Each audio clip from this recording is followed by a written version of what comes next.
Wait, do we got Lowe's on the beat?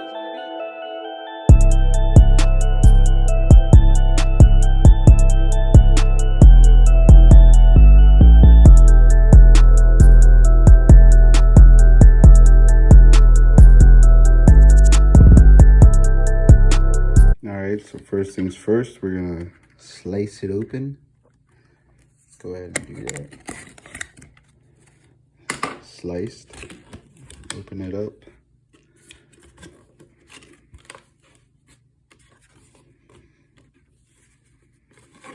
Welcome to better sound. Alright, so I opened it up and let's put it on its side. And let's give this thing an open.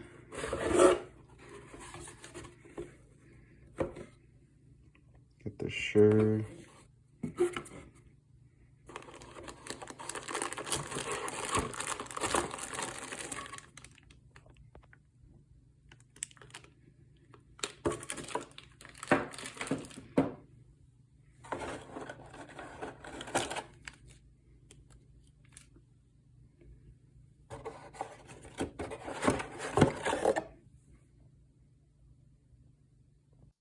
Alright, so over here we got the SHURE microphone in hand.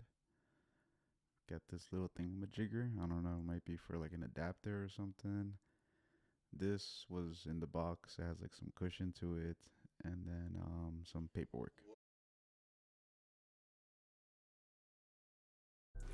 What's good, fam? Thank you for coming back to the channel. So as my second video, I'm gonna add on to the streaming setup. I got a little bit of money, so let's see. We added on and we got the SHURE MV7X microphone. It's the XLR version. Don't get it confused with the USB one. But this is my second video and let's see how it goes. Okay, so we busted out the new SHURE mic and I just want to do like a little bit of a comparison test because I've had this mic for the longest time. I bought it off Amazon. I will show you maybe like right over there. I'll put like a little link or something or a little picture of it, but really this was like a budget mic, and it came with like the setup with the arm and everything for all around like $30 back in the day. We'll see how much it is nowadays, but just to give you like a comparison, I've been speaking into this mic, doing this whole video. I didn't put any like filters or anything that would better or enhance the audio, but this is pretty much the extent of it. And we're gonna install this new one and we'll see how much better it might be. All right, we're back and we've got the new SHURE installed and it's pretty damn heavy compared to the newer one that I just took off. I'm gonna relocate side duck in a little bit. The newer one did come with a mesh top, just in case if you're wondering. I just took off this thing to show that it's like silver right here. Meanwhile, the SHURE one does come with one as well, and it's black down there. Just playing around with it, it does sound a lot more crisp. And as I move around the mic, you can definitely hear that its main audio catching point is like right at the front. Meanwhile, like the side is not too strong, but that's expected with a podcast mic.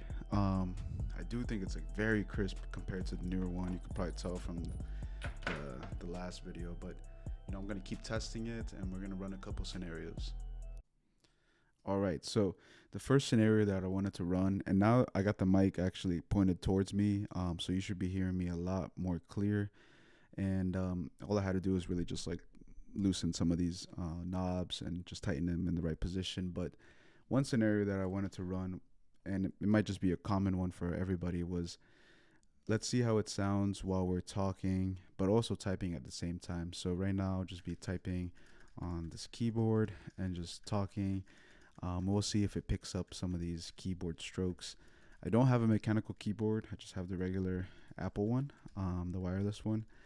It's not the loudest one. I know some mechanical ones are pretty damn loud, but we'll see if this picks up my audio, but also the keyboard strokes. And that should be it for this test run. So I just listened to the video or I guess watched it also, the one with the keyboard strokes, and I could barely hear my keyboard strokes. I really could just hear myself. I don't know if it's because I don't have a mechanical one, and the Apple one's already kind of quiet, but I really couldn't hear it. So now we're gonna move on to the second scenario. This second scenario is when you have some background music playing, and maybe you want your audience to hear it while you're streaming.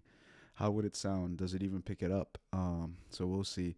I'm gonna really just blast the music because that's what I always do on my stream. And let's see if it picks it up while we're just conversating a little bit as well. So let's try the scenario with the music just blasting in the background. Let's see if you guys can still hear me.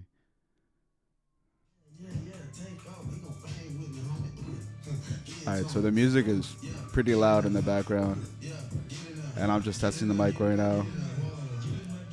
I'm hoping it just sounds really clear, but it's really loud in the back.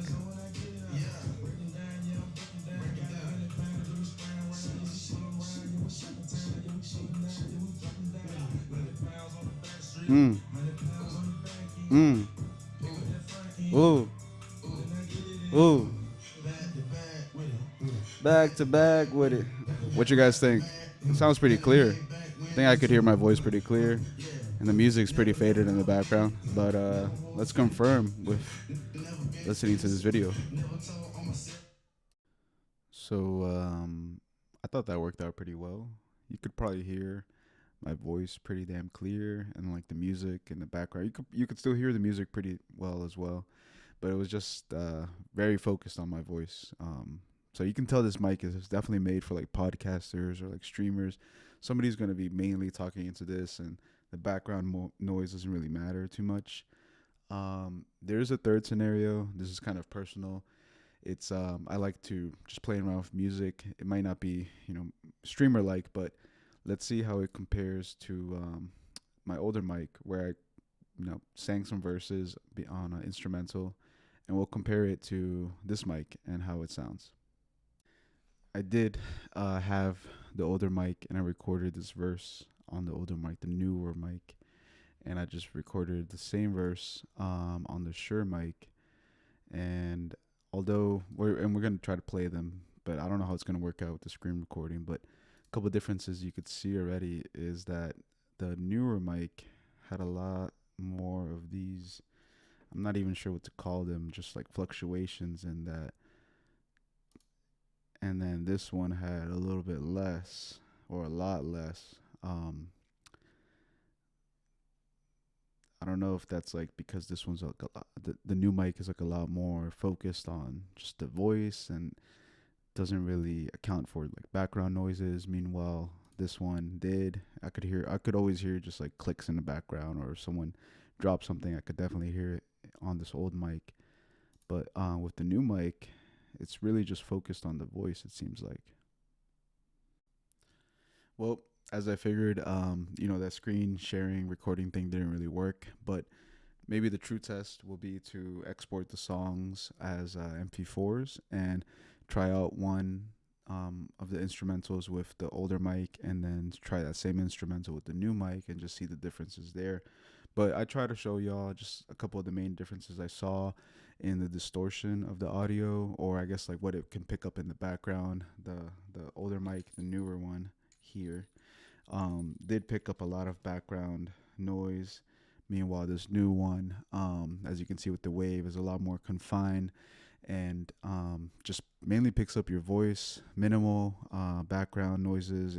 It could barely pick up the keyboard clicks.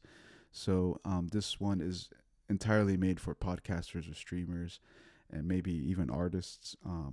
But I wouldn't use this type of mic if you're trying to pick up ambient noises or things that are around you.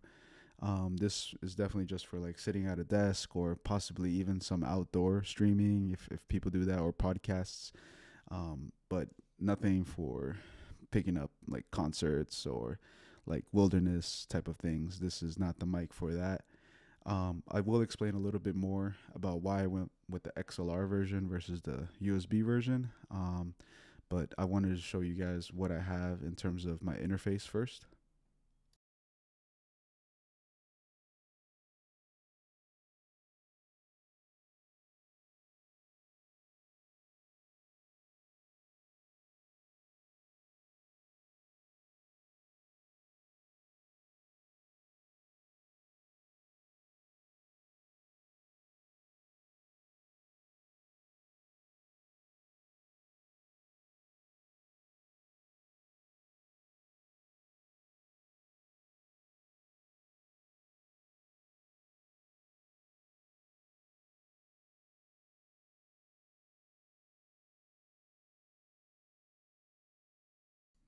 All right, so I just showed you the Focusrite interface and why I went with the Shure XLR version, and I bought it at 160 from Guitar Center. I think normal it's like 189, 190, maybe.